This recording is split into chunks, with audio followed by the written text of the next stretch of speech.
Welcome to bird media. నేను మీ Pawan Krishnamurthy. June 2 Telangana రాష్ట్ర ఆవిర్భావ దినోత్సవం. ఇదైనా రాష్ట్ర ఆవిర్భావ దినోత్సవం రోజున ఏం మాట్లాడుకుంటాం? రాష్ట్రానికి ఉన్నటువంటి ప్రశస్తి, జరిగినటువంటి పోరాటాల్లో అమరులైనటువంటి వీరులు, వీళ్ళ గురించి మాట్లాడుకుంటాం. ఎస్, పొద్దున్నే లేచారు అందరూ. ఏ రాజకీయ నాయకుడు ఆ రాజకీయ నాయకుడి పార్టీ కార్యాలయాలకి వాళ్ళ డివిజన్లోకి వెళ్ళారు. తెలంగాణ రాష్ట్ర పతాకాన్ని, అంటే అఫీషియల్గా లేదనుకోండి, కానీ తెలంగాణకి ఎగరేశారు చాలామంది. తెలంగాణ మ్యాప్ ఉన్నటువంటి దాన్ని రాష్ట్ర పతాకం కింద ఎగరేశారు. వాళ్ళ పార్టీ జెండాలు ఎగరేశారు. తర్వాత జాతీయ పతాకాన్ని ఎగరేశారు.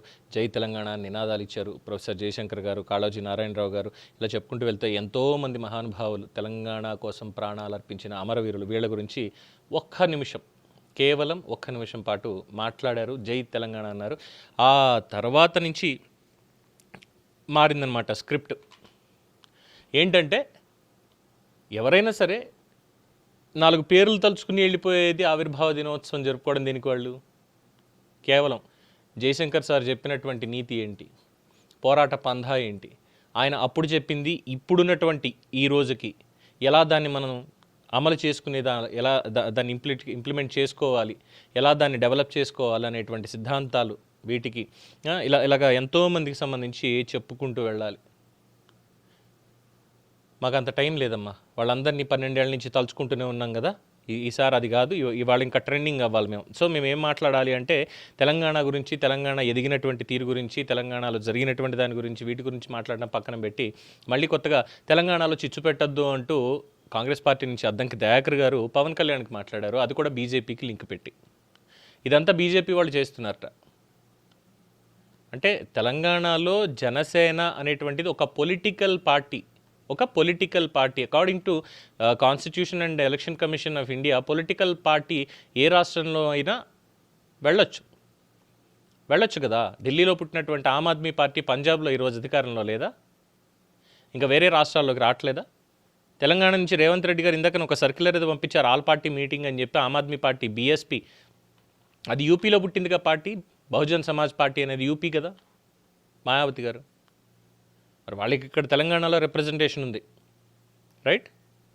ఆమ్ ఆద్మీ పార్టీ ఢిల్లీలో పుట్టింది, దానికి ఇక్కడ రిప్రజెంటేషన్ ఉంది. ఇలా చెప్పుకుంటూ పోతే ఇంకా చాలా పార్టీలు, వాళ్ళందరికీ కూడా తెలంగాణలో రిప్రజెంటేషన్ ఉంది. కానీ తెలంగాణ నడి బొడ్డున పుట్టినటువంటి తెలుగువాడు పెట్టినటువంటి జనసేనకి మాత్రం ఇక్కడ రిప్రజెంటేషన్ లేదు. ఈవెన్ లాస్ట్ ఎలక్షన్స్లో వాళ్ళు పోటీ చేసినప్పటికీ కూడా. రేవంత్ రెడ్డి గారు జనసేన పార్టీని ఎందుకని మర్చిపోయారు లిస్టులో? జనసేనకు కూడా నాయకులు ఉన్నారు కదా, అభిమానులు ఉన్నారు కదా, మహిళలు కూడా అంటున్నారు కదా, ఎవడు ఆపుతాడో చూస్తానని చెప్పి మాట్లాడుతున్నారు కదా పవన్ కళ్యాణ్ రానివ్వకుండా.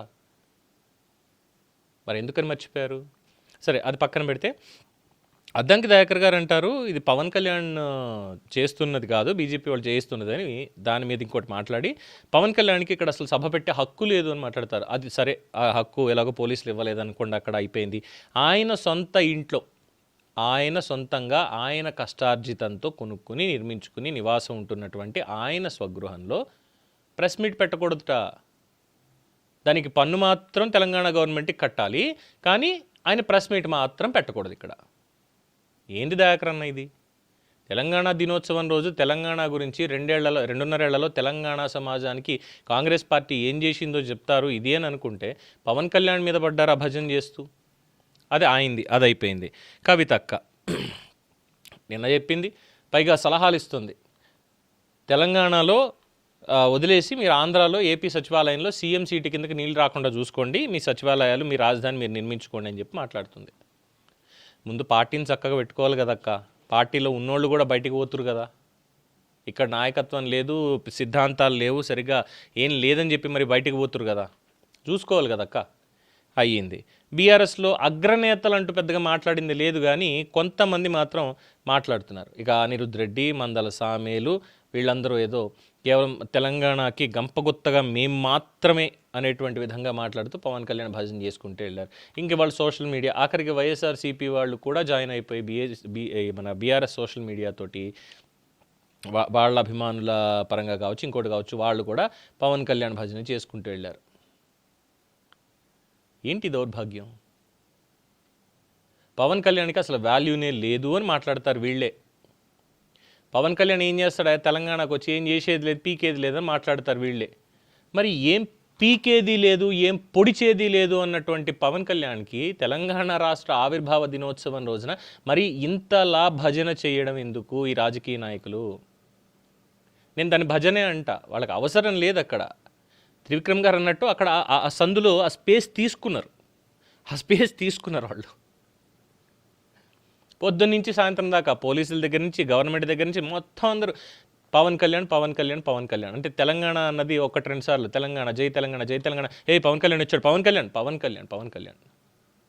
అది దేనికైనా, అది ఏ విమర్శ అనుకోండి ఇంకోటి అనుకోండి, దేనికైనా సరే ఇంకా పవన్ కళ్యాణ్ భజన తప్పితే ఏమీ లేదు. మరి ఏమనాలి వీళ్ళని?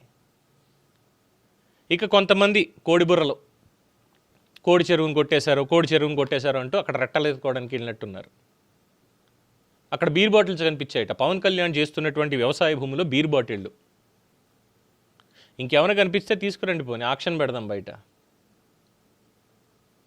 వాళ్ళకు కూడా బుద్ధి లేదు, ఏం మాట్లాడాలి ఇంకా.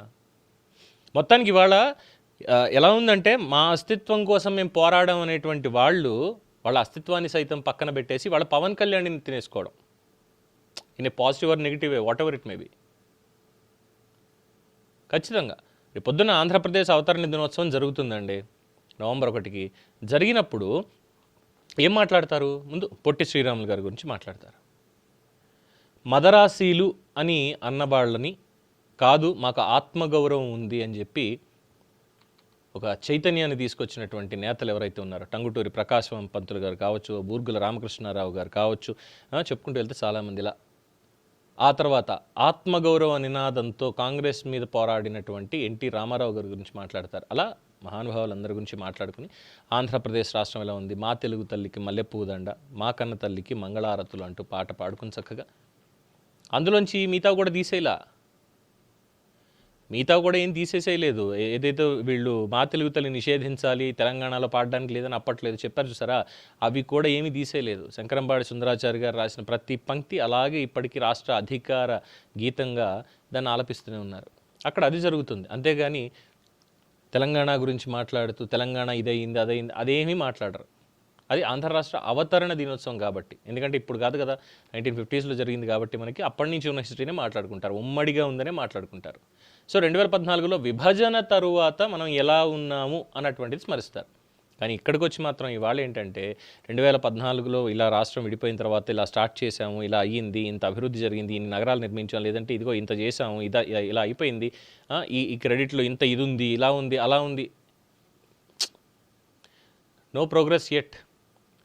నేను రేవంత్ రెడ్డిని తిట్టానా, రేవంత్ రెడ్డి నన్ను తిట్టాడా అనేటువంటి విధంగానే బీఆర్ఎస్ కాంగ్రెస్ పార్టీ పంథా నడిస్తే, ఇవాళ దాన్ని కబ్జా చేసేటువంటి విధంగా పవన్ కళ్యాణ్ ప్రెస్ మీట్ అనేటువంటిది అది.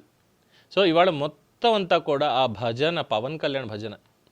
సో తెలంగాణలో పవన్ కళ్యాణ్ అనేటువంటి ఒక రాజకీయ నాయకుడికి స్పేస్ లేదు లేదు లేదు అంటూనే రెడ్ కార్పెట్ వేసి మరి, అది కూడా తెలంగాణ ఆవిర్భావ దినోత్సవం రోజున చాలా బలంగా ఇక్కడ జెండా నాటేలా చేశారు, చాలా బలంగా. మరి ఎందుకు పవన్ కళ్యాణ్ వెనక బీజేపీ ఉందని ఇంకోటి ఉందని భయపడుతున్నారు? ఎందుకు? ఇప్పుడు పవన్ కళ్యాణ్ వచ్చి వాళ్ళ జన సైనికులు 2000 మందితోటి ఒక ప్రైవేట్ ఫంక్షన్ హాల్లో సభ ఏర్పాటు చేసుకున్నాడు. వాళ్ళు ఏదో మాట్లాడుకుంటారు, వాళ్ళు ఏదో మాట్లాడుకుంటారు, కూర్చుని సరదాగా కబుర్లు చెప్పుకుంటారు. పోనీ ఏం తెచ్చిరా, నాకు సకినాలు తెచ్చిరా, లేదంటే సమోసా తెచ్చిరా, ఏం తెచ్చిరు పెట్టనీకి అని పవన్ కళ్యాణ్ సరదాగా అడిగితే వాళ్ళు, అన్న ఊకో అన్న, నీకు కావాల్సింది ఏందన్న చెప్తా తీసుకొస్తా కదని వాళ్ళు ఏదో మాట్లాడుకుంటారు. దానికి భయపడిపోయారా ప్రభుత్వం, ప్రతిపక్షాలు, మిగతా తిరిగే ఈ కోడిబుర్రలు, ఇంతమంది భయపడిపోయారా? ఏం సాధించారు భయపడిపోయి?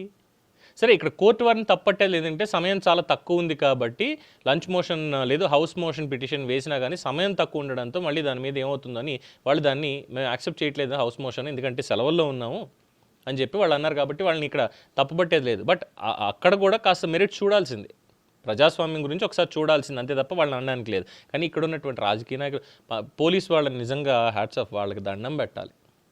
వాళ్ళకి ఏం చేయాలో తెలియనటువంటి పరిస్థితి పాపం. కానీ ఇంకా తప్పదు కదా, చెప్పాల్సింది చెప్పారు. ఇప్పుడు ప్రెస్ మీట్ పెడతాడు, ఇంట్లో ప్రెస్ మీట్ పెట్టడానికి వీలు లేదు అని ఎవడన్నా అడగలడా? అనే అవకాశం ఉందా? అధికారం ఉందా కనీసం? నువ్వెవడివిరా ఇక్కడికి వచ్చి ప్రెస్ మీట్ పెట్టడానికి? వాళ్ళు అన్నారంటే వాళ్ళు పోసుకుంటున్నట్టే నిజంగానే. ఏం చెప్తాం ఇంకా వాళ్ళ గురించి? ఏం లేదు. సో అలాగా తెలంగాణ రాష్ట్ర ఆవిర్భావ దినోత్సవం 12 సంవత్సరాలు అయిపోయింది విడిపోయి, విడిపోయి అంటే మళ్ళీ 2 రాష్ట్రాలు. తెలంగాణ రాష్ట్రం సరికొత్తగా ఏర్పడి 12 సంవత్సరాలు అయ్యింది. ఆ సందర్భంగా పవన్ కళ్యాణ్ గారికి అత్యంత అత్యంత ప్రముఖమైనటువంటి స్థానం ఈరోజు తెలంగాణలో ఇచ్చినందుకు గాను తెలంగాణలో ఉన్నటువంటి ఈ రాజకీయ నాయకులు, రాజకీయ నిరుద్యోగులు, రాజకీయ కోడిబుర్రలు వీళ్ళందరికీ కూడా ప్రత్యేకమైనటువంటి ధన్యవాదాలతో పాటుగా తెలంగాణ రాష్ట్ర ఆవిర్భావ దినోత్సవ శుభాకాంక్షలు మరొక్కసారి తెలియజేస్తూ సెలవు తీసుకుంటున్నాం. దీని మీద మీ అభిప్రాయం తెలియజేయండి. చూస్తూనే ఉండండి ది బర్డ్ మీడియా.